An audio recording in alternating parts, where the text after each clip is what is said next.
It's almost unbelievable. Within the last several days, the UK has proposed a 24/7 on-device surveillance software to scan everything you do. But that's not even it. They're threatening to age verify all users who want to use a VPN and also track all websites that those users access through their VPN. And on top of that, they are threatening that any developers working on things like end-to-end encrypted messengers are considered hostile actors in the UK. No, these aren't fake. Yes, these are real. Yes, putting these notes together was crazy. So let's get into what's going on so you are all educated and we can all act accordingly and be proactive about this stuff. A quick timeline if you're new to this, because this is really important context. Earlier this year, they passed the Online Safety Act, and this meant that age verification in the UK went live. This applied to things like porn sites, social media, gaming platforms, and all these users must verify they're over 18. And this actually impacts everybody because in order to verify who is and isn't over 18, you have to verify everybody's age. Problem with this is we already saw data breaches as a result of it, and this is a massive privacy concern. And it also breaks the kind of fundamental ways of how the internet works, and it guarantees some layer of anonymity, and all this stuff is quite dangerous. Now, the day one result was a 1,400% increase of VPN usage. Daily VPN users jumped. It's quite simple. People wanted to avoid age verification by routing through other countries because they don't want to have to do this stuff. The government response was that VPNs are undermining child safety laws. And now, this week, and this is where we're finally at, they've put together two separate proposals in this Children's Wellbeing and Schools bill, which sounds very innocent, but like many innocent-sounding bills, has a lot of scary stuff in there. The two proposals are the ones I just talked about, which is on-device scanning of everything you do, and also making VPNs far harder to access, and also age-verifying VPNs as well. And the most ironic part, this all stemmed from what was supposed to be addressing the people outraged by these laws originally. What I mean by this is that after they passed age verification in July, they got a petition. And if in the UK, a petition has to have over 100,000 or more signatures, and then they will debate it again, essentially. And this had over 500,000 signatures from people who were concerned about age verification and its impacts on the internet and for people's freedoms and their privacy. Well, when they met and they went to debate this, they just went ahead and proposed this new stuff, which is even crazier. So they not only dismissed everybody's concerns, they now made the concerns far worse as a result of people not liking the original thing. And I'm going to talk a lot about this. Now, I'm going to leave a link to the actual bill so you guys can read this yourself if you want to. But it's important, like if you just search VPN for the first time, Clause 27 is an action to prohibit the provision of VPN services to children in the United States. And that's within 12 months of this passing. And that's on page 19. And it's quite straightforward. But I know bills sound like complicated things, but this one is very easy to read. And everyone that's listening to this video can actually read page 19 themselves. And also, if you just go to the next page, so page 20, it goes into the second thing that's being proposed here, which is that within 12 months of passing this, there must be action to promote the well-being of children by combating child sexual abuse material, or CSAM. Now, of course, combating CSAM is incredibly important, but also combating CSAM is not always inherently opposed to also guaranteeing people's freedoms and also guaranteeing people's basic privacy. And the problem with things like what they're proposing is that I'll tell you what they're proposing. First, this applies to smartphones or tablet computers, which are either internet connectable products or network connectable products, aka pretty much every major device that you guys are using. And they say the only way for such software to prevent the recording, transmitting by any means, including live streaming and viewing of CSAM, would be for devices to continuously scan and analyze all photos, videos, and live streams handled by the device. I want to be very clear that what this does is this literally sets up software on your devices to inspect private communications, media, files on personal devices without the user's consent. Yes, everything that happens on your device would be essentially scanned, reported to the government, and the government decides, oh, is this okay or not? We've actually seen this before in Germany, and nearly half of all these scanning tips for the CSAM stuff were errors, which means there were hundreds of thousands of tips that were sent to the government that weren't even problems at all. Watch yourself. So no matter how you slice it, this is a massive privacy violation. It's a massive freedom of speech violation. Like, your device is your device. If we want a non-technical analogy here, this is no different than the government going, we want to know in advance if someone is going to want to rob a store. So we need to install a government agent in everyone's house that reads people's journals and their diaries at the end of each day, just to make sure no one is, sharing anything sensitive in there. This is no different from that. In fact, this is far worse worse because we do a lot more sensitive things on our phones, right? Like we message our loved ones, we message our own kids. So do you want your government knowing what you're sharing with your kid all the time? All the photos that you take, all the emails you send off, like, isn't this not a concern even from a business IP perspective? Like if you run a sensitive business and you're working with very sensitive things that you need to keep secret from, potential trade problems and other businesses that you're in competition with, like that's also a concern from that perspective. Of course, this applies to journalists, abuse victims, etc. Like this is such a massive rabbit hole, and this is just such an obvious problem that I hope very few people can get behind. I think Reclaim the Net puts it really nicely. They say, while described as efforts to promote the well-being of children, they would, in effect, turn personal smartphones and tablets into permanent monitoring systems and reduce the privacy of digital life to a conditional privilege. This is the kind of stuff they do if you commit a crime and you're, stuck at home and you have something around your ankle. These are the kind of things they might install in your phone. But now this is just the default treatment for anyone. It's pretty crazy how extreme this is. And that's not even it, right? Like we have the VPN situation. So they're coming forward. And again, the context of all of this is that people were pissed about the age verification stuff they already passed. So they came together to debate it, where they introduced this even crazier thing. Yeah, pretty much children don't want to have to age verify on every website. So it was asked whether age gating should be applied more comprehensively. And then Julia Lopez, which is the conservative MP, said loopholes could be closed by implementing age checks on VPNs, app stores, or at a device level. The Labor Co-op MP also said that VPNs should comply with the law. Here's the thing. Many of these good VPN services don't want to know who you are. These are like the open source ones that are doing a lot of good advocacy. Things like Mullvad, iVPN, even Windscribe don't even collect an email. Their goal is to not know who you are or what you're doing because they're trying to offer a privacy service to you.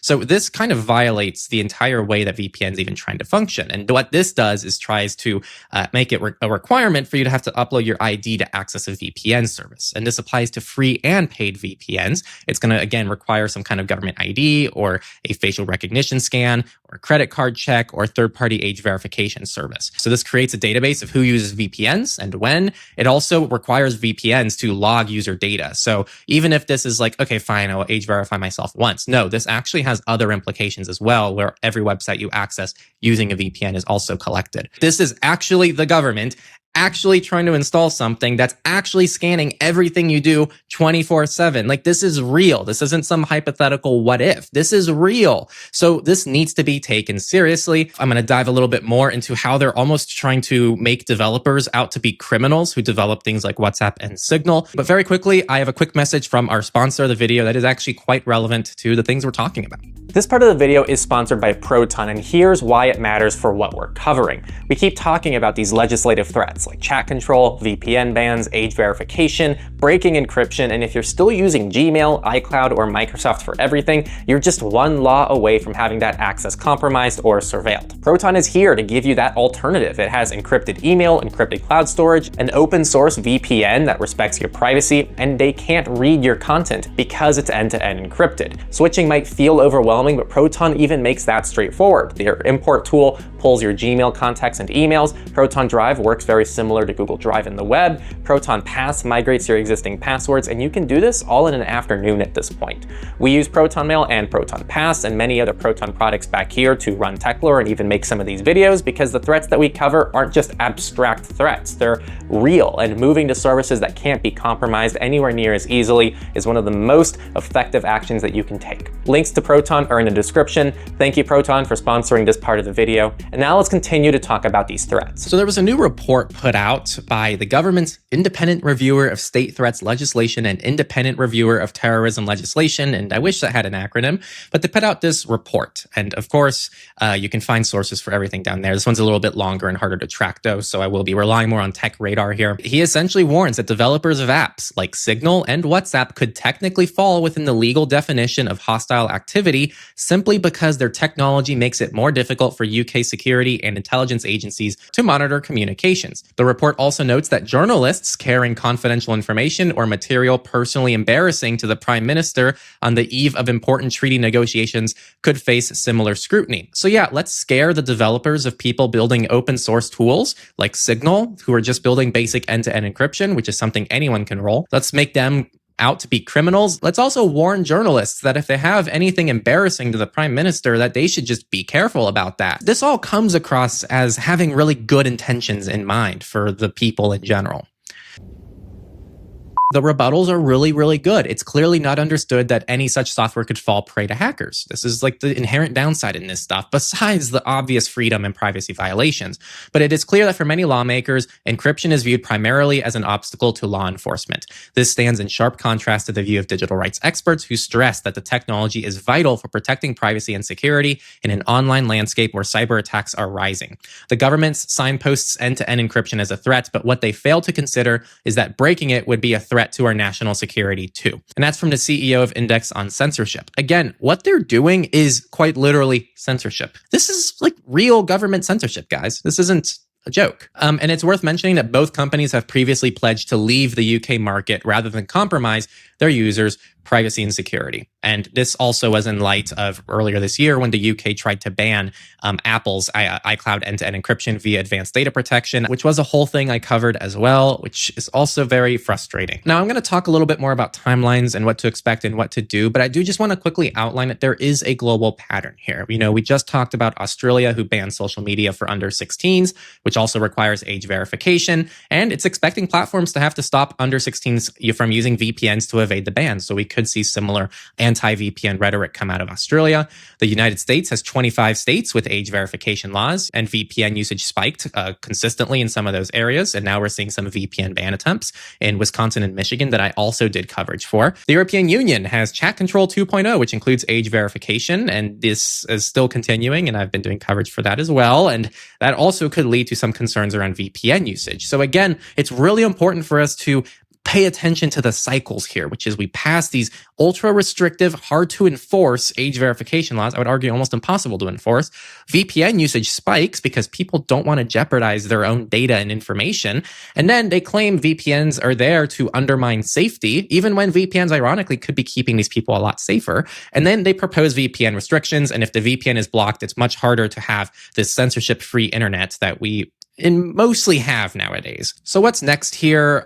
We have the amendments that are tabled. They are going to have debates. They're going to have proposals. This already has cross-party support in Lords. The government's already monitoring this, and the ministers are saying that VPN companies must comply with the law. So there are a lot of people who are backing this right now. And if it passes, again, it would take effect in 12 months.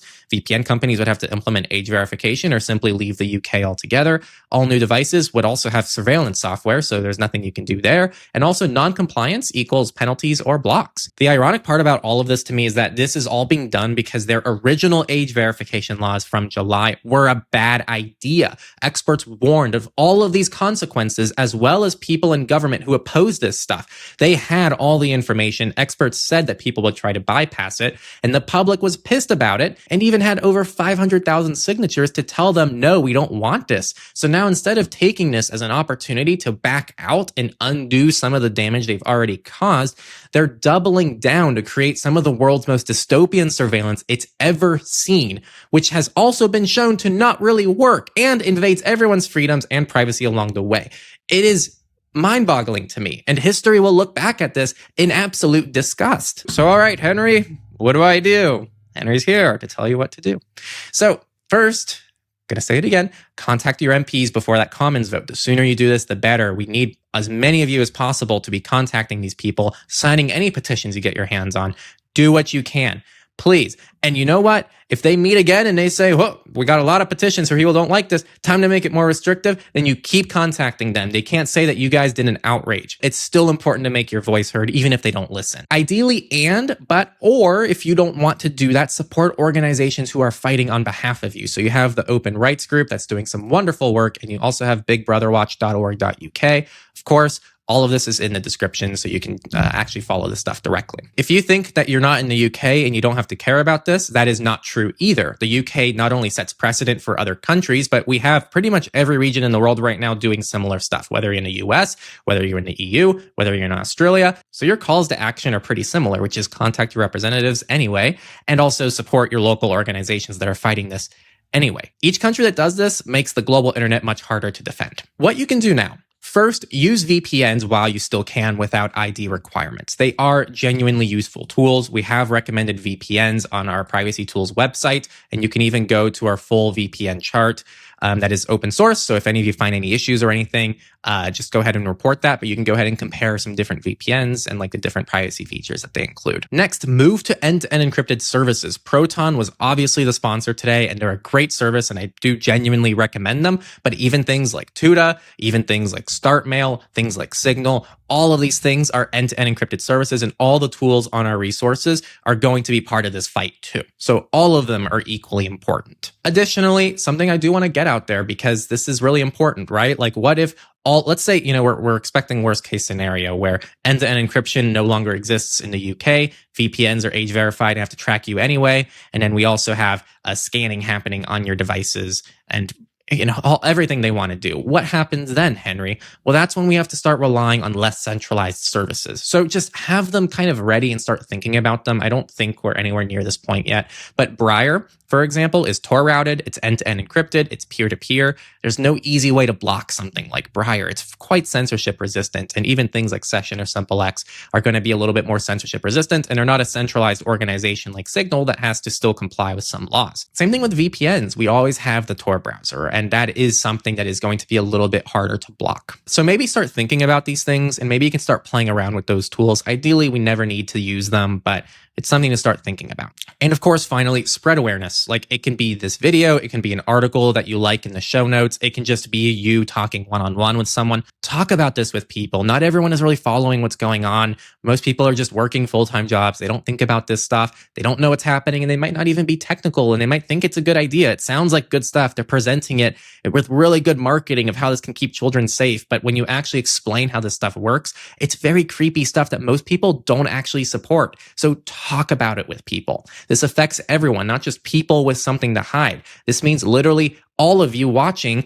if you're in the UK, would have just software running 24/7 on your phone, scanning for everything you're doing, sending it to the government, and then also not allowing you to get around that in any meaningful way without massive penalties. And beyond just impacts on you, this impacts journalists who are trying to hold the government accountable right now. This impacts whistleblowers exposing corruption. This impacts abuse victims. This impacts political activists. These proposals simply end all layer of privacy and anonymity on the internet completely, like no questions asked. So please get active, defend digital rights. There's links to everything down in the description. Share this video if you don't want to have to communicate things and you just want someone else to explain it, or share one of the articles, whatever helps you best. Stay subscribed if you want to stay informed. And then also you can visit our website too at techlore.tech. You can stay subscribed to our newsletter, or you can follow everything via RSS, and we'll continue to be doing coverage for this as well across the board. Make no mistake, this is the fight for anonymous communication that's happening right now, and it's a global fight. And again, in the US, we have 25 states that have already implemented some layer of age verification,